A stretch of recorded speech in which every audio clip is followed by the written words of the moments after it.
Friend, आज है 26 जुलाई। तो चलिए देखते हैं आज का करंट अफेयर्स। सबसे पहले हैप्पी कारगिल विजय दिवस। जी हाँ, आज 26 जुलाई 1999 को हम लोगों ने ऑपरेशन विजय चलाया था, ताकि कारगिल में जो छुपे हुए पाकिस्तानी सेना है उनको हरा सके, उनको भगा सके। और इसीलिए इस दिन को सेलिब्रेट किया जाता है, कारगिल विजय दिवस। उन दिनों जो हीरोज़ इसमें अपनी जान गँवाए हैं, उनकी याद में ये दिन मनाया जाता है। तो कारगिल विजय दिवस की आपको बहुत सारी शुभकामनाएँ। चलिए देखते हैं आज का question of the day. What is the motto of Tokyo Olympics?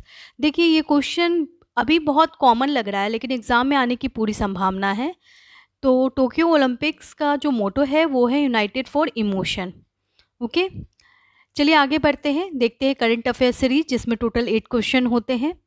Question number 1 है, Bhagirathi Amma the oldest student in India to take the equivalent exam has passed at 107।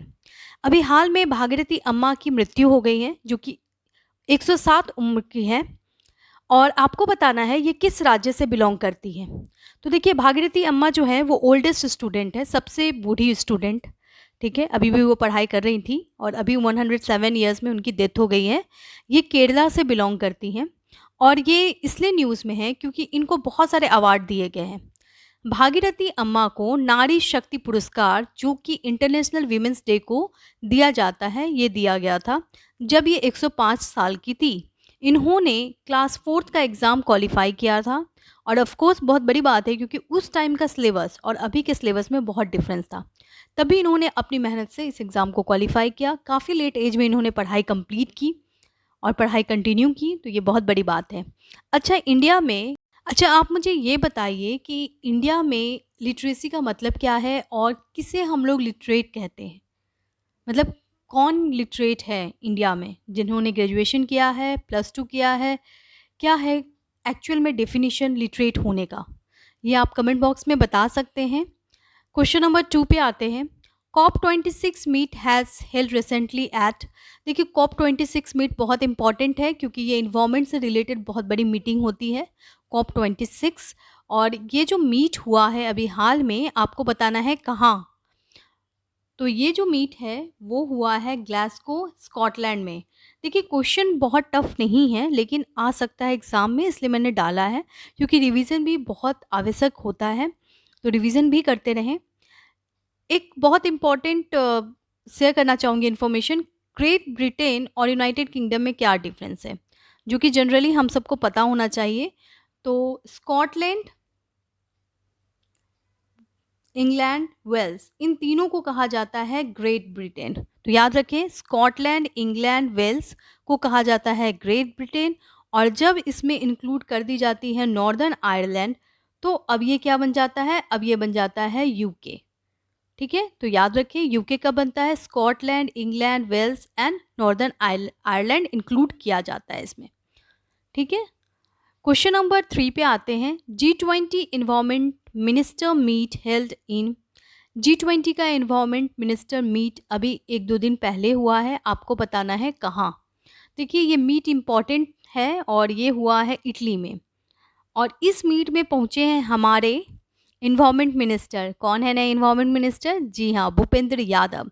Bhupendra Yadav यहाँ पहुँचे हैं और इन्होंने इस मीट में डिस्कशन की और काफ़ी कुछ इम्पॉर्टेंट चर्चा हुआ, जैसे कि biodiversity, then protection of ocean, फिर सर्कुलर इकोनॉमिक्स को प्रमोट करना है। ये क्या है? सर्कुलर इकोनॉमिक्स का मतलब होता है कि हम अपने नेबरिंग कंट्रीज़ के साथ, अपने जो भी डेवलप्ड और डेवलपिंग कंट्रीज़ हैं, उनके बीच में एक प्रॉपर ट्रेडिंग हो, ताकि हमारी इकॉनमी ग्रो करे।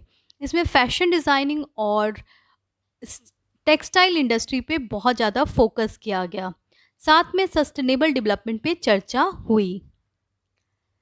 G20 कंट्रीज़ की बात की जाए तो बहुत इजी है इसका नाम याद रखना। देखिए, अगर हम लोग देखते हैं अमेरिका को, तो अमेरिका कॉन्टिनेंट में कुछ इम्पॉर्टेंट, नॉर्थ अमेरिका कॉन्टिनेंट में कौन सी कंट्री इम्पॉर्टेंट है? तो जी हाँ, वो है यूएसए, मैक्सिको एंड कनाडा। ठीक है, तो ये तीनों ही मेंबर है G20 के। अगर हम लोग साउथ अमेरिका देखें तो उसमें हम लोग जानते हैं मेनली ब्राज़ील और अर्जेंटीना, ये 2 कंट्री है। तो हो गया 5। आगे बढ़ते हैं। अगर हम लोग देखते हैं मुस्लिम डोमिनेटेड कंट्री, तो उसमें आता है सऊदी अरब।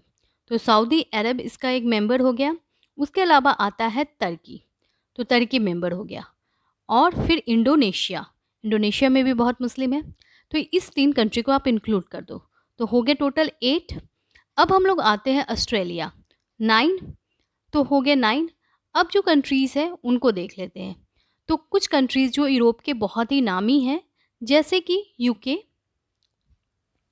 Then France, then Germany, then Italy, then Spain. UK, France, Italy, Germany, ये सारे, स्पेन इतना रिनाउंड नहीं है। यूके, फ्रांस, इटली, जर्मनी, ये काफ़ी नाम है। ये भी G20 के मेंबर्स हैं। तो जिनके भी आप कंट्रीज़ के ज़्यादा नाम सुनते हो वो इनके मेंबर हैं, जैसे कि यूके, फ्रांस, इटली, जर्मनी। और अगर हम लोग एशिया में देखें तो रशिया, रशिया के अलावा इंडिया, इंडिया के अलावा China, then Japan, South Korea, ये सारे इसके मेंबर कंट्रीज़ हैं। तो टोटल 20 कंट्री आते हैं G20 ग्रुप में। ये ऐसी ग्रुप है जो कि इकोनॉमी डेवलप करने की बात करती है, एक इकोनॉमिकल ग्रुप है। चलिए आगे बढ़ते हैं क्वेश्चन नंबर 4 की तरफ। भारतीय प्राकृतिक कृषि पद्धति स्कीम किसके अंतर्गत आता है? देखिए, ये जो वीडियो है वो बनाया गया है द हिंदू, पीआईबी और हिंदुस्तान टाइम्स पेपर को कवर किया गया है। ओके, क्वेश्चन नंबर 4 है भारतीय प्राकृतिक कृषि पद्धति, ये किस स्कीम के अंतर्गत आता है? तो ये जो है ये अभी हाल में काफ़ी ज़्यादा न्यूज़ में है और ये आता है प्रधानमंत्री कृषि विकास योजना। अब ये क्या है देख लेते हैं। देखिए, प्रधानमंत्री कृषि विकास योजना एक स्कीम आई थी ऑर्गेनिक फार्मिंग पे। ठीक है, ऑर्गेनिक फार्मिंग को प्रमोट करने के लिए सरकार ने एक स्कीम लाया था जिसका नाम है परंपरागत कृषि विकास योजना।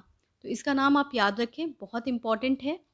इसको प्रधानमंत्री कृषि विकास योजना भी कहा जाता है।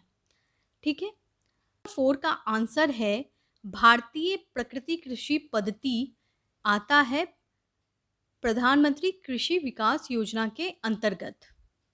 चलिए आगे देखते हैं क्वेश्चन नंबर 5 पे। Cooperative society come under which list?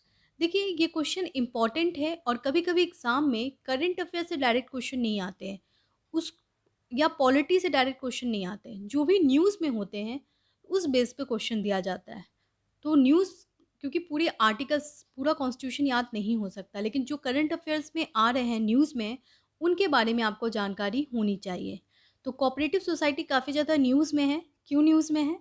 जी हाँ, एक नया मिनिस्ट्री ही बनाया जा रहा है, कोऑपरेटिव मिनिस्ट्री। तो आपको बताना है कि कोऑपरेटिव सोसाइटी जो है वो किस लिस्ट में आता है। तो देखिए, ये लिस्ट है स्टेट लिस्ट। जी हाँ, कोऑपरेटिव सोसाइटी स्टेट लिस्ट में आता है और अमित शाह बन रहे हैं कैबिनेट मिनिस्टर ऑफ कोऑपरेटिव। तो ये बहुत ही यूनिक से सब सा सिचुएशन है कि कोऑपरेटिव सोसाइटी आता है स्टेट लिस्ट में, तो स्टेट मिनिस्टर बनने चाहिए। तो सेंट्रल मिनिस्टर कैसे बन रहे हैं और वो भी अमित शाह बन रहे हैं कोऑपरेटिव मिनिस्टर, ये कैसे? तो इस पे काफ़ी ज़्यादा बहस चल रहा है। तो थोड़ा देख लेते हैं। 97th अमेंडमेंट एक्ट आया था जिसके अंतर्गत कोऑपरेटिव सोसाइटी का पूरा कंट्रोल दिया गया था किसको? स्टेट गवर्नमेंट को। तो सेंट्रल गवर्नमेंट इसमें कैसे इंटरफेयर कर सकती है और अपना प्रॉपर एक मिनिस्ट्री कैसे बना सकती है? इस सवाल पे सुप्रीम कोर्ट ने इस पे अपना डिस्कशन पेश किया है और ये क्वेश्चन अराइज किया है सेंट्रल गवर्नमेंट से कि आप आंसर दें कि आप कैसे स्टेट लिस्ट के सब्जेक्ट पे अपना जजमेंट दे सकते हो या अपनी प्रॉपर मिनिस्ट्री बना सकते हो। तो इसी से रिलेटेड है। अब देखते हैं हम लोग ओरिजिनल कॉन्स्टिट्यूशन, जिसमें डीपीएसपी यानी directive principle of state policy क्या कहता है। तो directive principle of state policy 43B कहता है कोऑपरेटिव सोसाइटी को प्रमोट करना होगा और इस बेसिस पे सेंट्रल गवर्नमेंट कहता है कि क्योंकि कोऑपरेटिव सोसाइटी जो है वो एक स्टेट में नहीं है, बहुत सारे ऐसे कोऑपरेटिव सोसाइटी हैं जो कि एक स्टेट से दूसरे स्टेट में भी काम कर रहे हैं। तो ऐसे में एक सेंट्रल कंट्रोल होना ज़रूरी है और इसीलिए वो ministry of cooperative Amit Shah के अंडर बना रहे हैं। इसी बात पे डिस्कशन हो रहा है, आगे देखते हैं क्या होता है इस पे। चलिए क्वेश्चन नंबर 6 पे आते हैं। Niva Bupa is the new name of Max Bupa. अभी हाल में नीबा बूपा नाम हो गया है मैक्स बूपा का।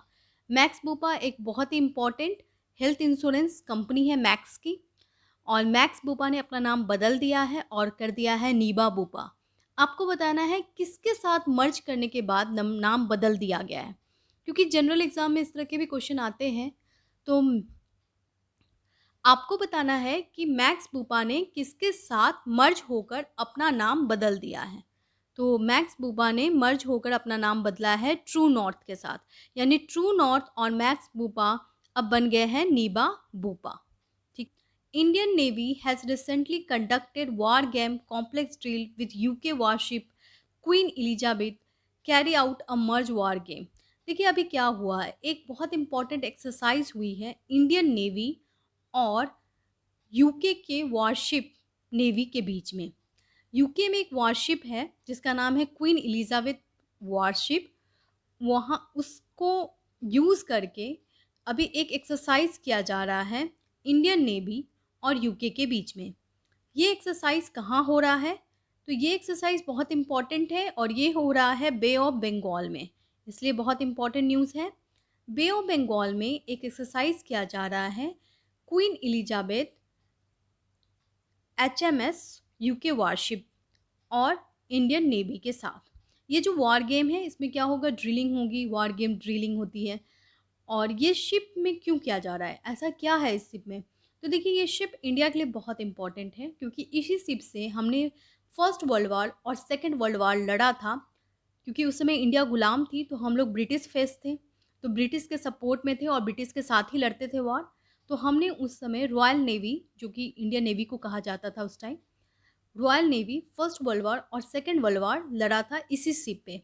इसलिए इस शिप का नाम बहुत इंपॉर्टेंट है, क्वीन एलिजाबेथ शिप, याद रखें। चलिए क्वेश्चन नंबर 8 पे आते हैं। Which of the following site has included in world heritage site? कौन सा साइट इसमें से वर्ल्ड हेरिटेज साइट इंक्लूड कर दिया गया है यूनेस्को के द्वारा? ठीक है, याद रखिए किसके द्वारा? यूनेस्को के द्वारा। बहुत इंपॉर्टेंट है ये न्यूज़। तो यूनेस्को ने इंक्लूड कर लिया है रमप्पा टेम्पल, जो कि तेलंगाना में है। देखिए रमप्पा टेम्पल जो कि ककटिया डायनेस्टी के आर्ट को दिखाता है और ये तेलंगाना में है, और तेलंगाना का प्राचीन नाम क्या है? वारंगल। तो याद रखें। देखिए यूनेस्को वर्ल्ड हेरिटेज साइट बहुत इम्पॉर्टेंट है, और अभी हाल में इससे रिलेटेड एक और न्यूज़ मैंने शेयर किया था आपसे।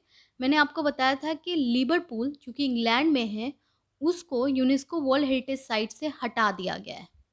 ठीक है, और किसको इंक्लूड कर दिया गया है? तो जी हाँ, इंडिया का रमप्पा टेम्पल जो कि तेलंगाना में है। चलिए देखते हैं आज का क्वेश्चन।